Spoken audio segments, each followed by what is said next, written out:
most of the archive material that you find is shot for a different purpose. Either it's shot for, you know, the news or but it's never shot for the purpose for which you... Family archive. Yes. So you have to refit it to make it fit for what you need it for.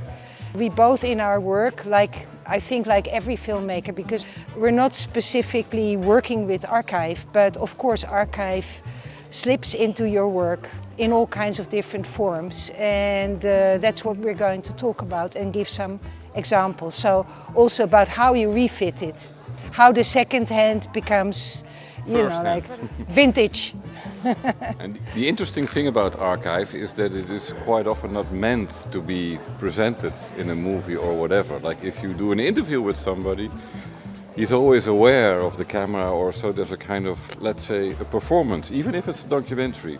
But archive material is quite often very pure, and that is like wonderful.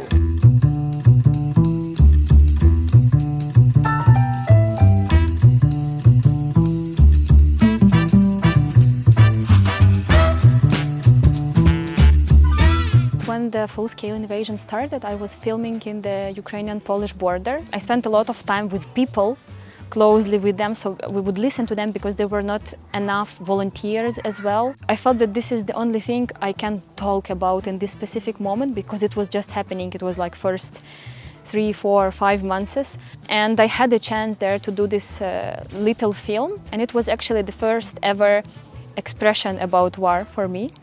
And it was very emotional because when I was filming on the border, I was doing it very technically. I didn't really, you know, I didn't have time to process.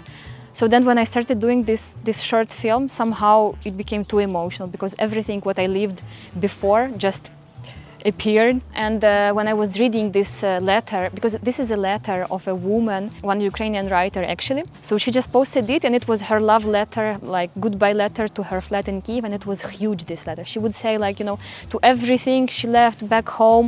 The way she was talking about plants was like about kids, you know, because they were so special for her and became so special for me. That's why this symbol of these plants, I felt that it's important to name the film like this.